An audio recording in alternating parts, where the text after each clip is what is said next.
Hello, bonjour Alberta. Did you know that at least 238,000 people speak Français in Alberta? And those numbers just keep on growing? Oui, oui, c'est vrai, it's true. And thanks to Shaw TV Community Access Programming, we get to reach out to everyone to let you know all about special people, places, events, and activities happening right here in this great province, in both English and en français. That's right, mes amis. We begin the first part of our program in English, and then we repeat it en français. So stay with us. Restez à l'écoute.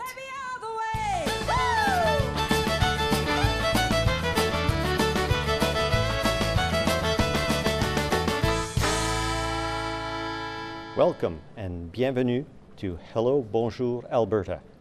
I'm Marc Lalonde, your host this evening. Did you know that Canada's Métis are the only mixed blood people in the world recognized by every level of government as being a nation? Métis have their own language, flag, songs, stories, and exciting traditions. Furthermore, here in Alberta, we have the largest population of Métis anywhere in Canada. To find out more, I'm pleased to welcome Joe Pimlott, newly elected Vice President of the Métis Nation of Alberta. Welcome, Joe. Thank you.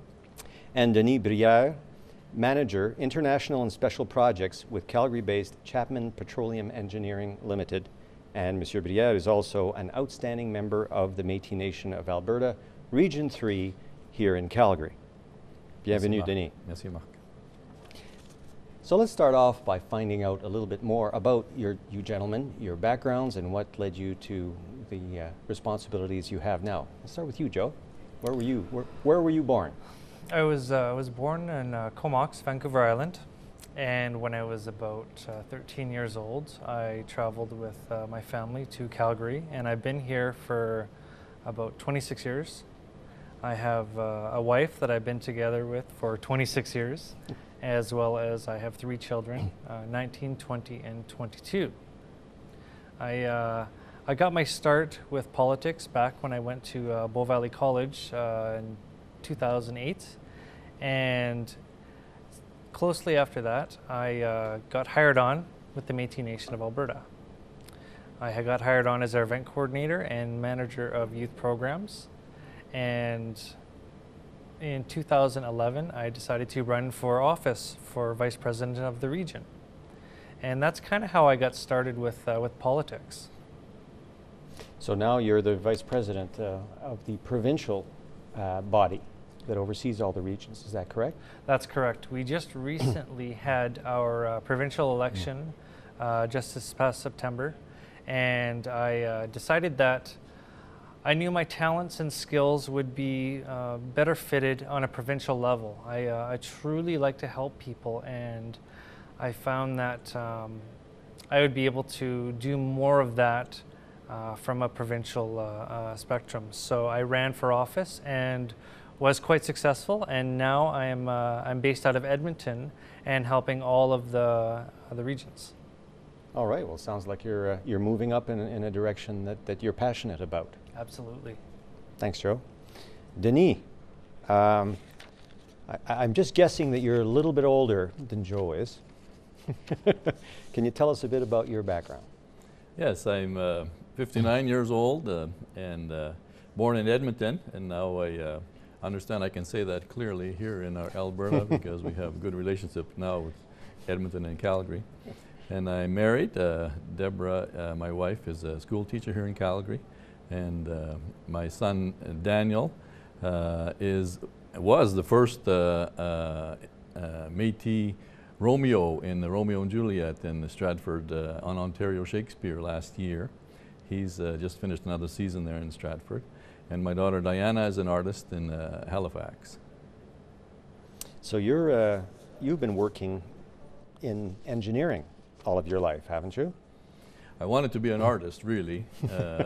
But my father said, you'll probably do better in life if you take on engineering. So yes, I did get an engineering degree from the University of Calgary, and then got hired on with Schlumberger, and we have been in the oil patch ever since. My dad was a driller in the oil patch, and I've been doing engineering work in petrophysics for a long time, probably over 35 years.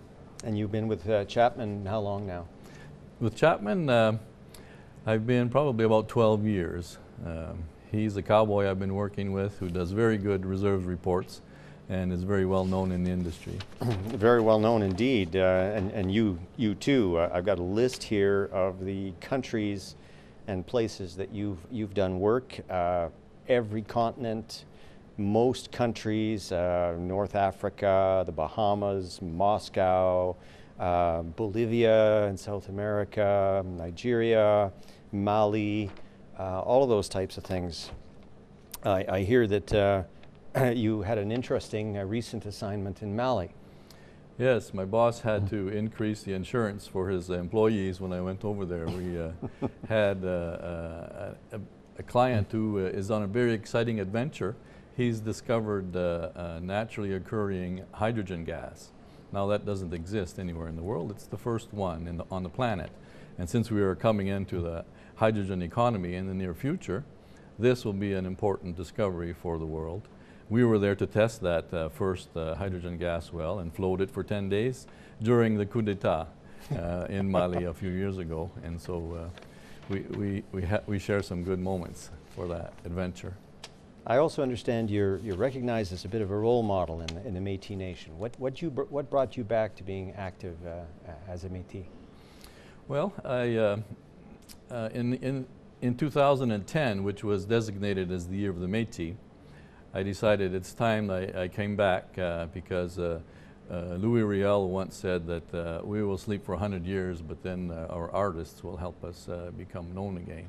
So time is up and the artists have to come back, and so I came back into the Métis community to help Joe and Marlene to bring our recollections and ideas out into the open and brag about ourselves, really, because as you mentioned, we are a nation. Well, thanks for that. While we're on the subject, how about a quick recap on what it is to be Métis? I'm sure a lot of Canadians who were born in Canada might know, but more recent arrivals might not. Joe, can you give us just a recap? What is it with the definition of a Métis? Well, the Métis, the definition is of mixed blood, but what that means is when you had the settlers come over in the early 1800s, the Europeans, the Francophones, the English and the Scottish, they came over and they married First Nations women. And they settled primarily in the Red River region, which is in Manitoba, the Winnipeg area. Back then it would have been St. Vital, St. Boniface. Right. And they ended up having children. Now those children were the original Métis, the first Canadians, if you will, of Canada. And they primarily were in the Rupert's Land area, which would have been Manitoba, Saskatchewan, and the Alberta areas to begin with. So to be Métis is it's very honorable, because we do have a fantastic culture. You know, it's a combination of many. We have the English, the Scottish, and the French culture from the European side, and then the First Nations culture on the Canadian side. The Canadian side, I guess, the local side. Sure. So, one of the things we have as far as our own language is it's called Michif. And Michif is a combination of Cree and French. Now, there's only about 730 people in Canada that can speak it fluently now, and that's because it's such a difficult language. We also have, of course, I'm wearing our sash, which is one of the most well-known things the Métis are recognized by. I'm wearing my vest, which is our beadwork. We're very well known for our flower beadwork and a number of other things. So, I mean, to be Métis is, at least in this day and age, is it's a very powerful thing for us. So we're very proud of who we are. And the Métis Nation of Alberta, that organization, it's been around since what, the 1932, I understand, is when it was the Métis Association of Alberta. 1928. 1928. 1928 It was the original. Exactly. And it's progressed from there. So the Métis Nation of Alberta itself is comprised of 6 regions, which have 6 local presidents and vice presidents. And the main office is in Edmonton, and it's got the provincial president and vice president, which is myself, and we govern all of Alberta. Now with that, we have approximately 100,000 Métis in Alberta that we're aware of that are self-identified. Within the Métis Nation, there are 30,000 carded members. Now the discrepancy with the numbers is because a lot of those self-identified members are under 16. They don't have their cards yet. And these numbers are not 100% accurate because not a lot of people have taken the census. So there could be many more that we're unaware of. So what we're responsible at doing is governing that with healthcare, with education, a lot of youth and seniors programs. We deal with the provincial, federal governments and industry in any way that we can as far as working to make a better nation for all of us. Now, I understand there's certain arms of the Métis Nation that work in specific areas. Can you list those for us? Sure. Just for a couple of them would be the Rupert's Land Institute, which has endowments and bursaries and whatnot, and that's our educational arm. Right. We have Métis Urban Housing and Métis Capital Housing, which assists with housing and allowing our Métis people to try and get on their feet, as far as assisting with starting them to get housing. Right. As well as an organization called Apitogasan, which is our lending arm for the entrepreneurs. And all of these organizations are just unbelievably helpful. They're amazing.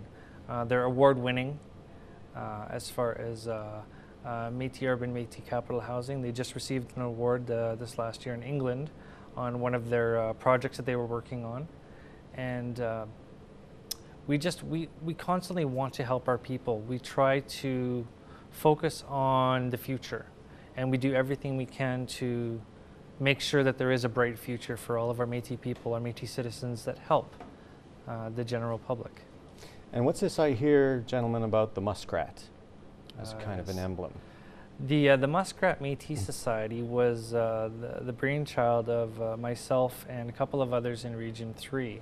And what that is a lot of times with political bodies, you're not able to do a lot of things. They're not able to apply for funding for your people. So what we had decided was we were going to start up a society that is able to complement and work with the regional office in starting up different projects such as a dance and artists like Denis.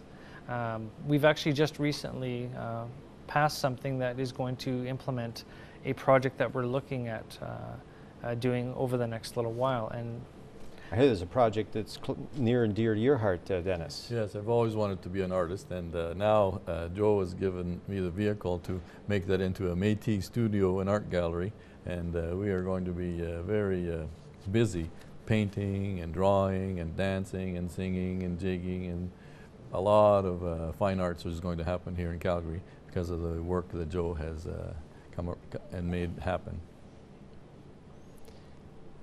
An infinite amount of work. An infinite amount yes. of work and activity. I have here the one of the colors of the Métis flag. I understand it's blue or red. And can you kind of talk a little bit about what it signifies? There's a couple of different interpretations on what the blue and the red mean. Back in the fur trade era, there were the 2 major fur companies, the Northwest Company and the Hudson's Bay Company, and one had the blue and one had the red. There's also the interpretation of one being European and one being Canadian. Okay. I don't know which one is correct, and I never want to speculate which one is correct because the elders will always correct me. The infinity symbol means infinite nation. We will live forever. It is ongoing. And I think that's a perfect way to depict the Métis people. Well, that's excellent. This has been wonderful guys. Really appreciate you coming by to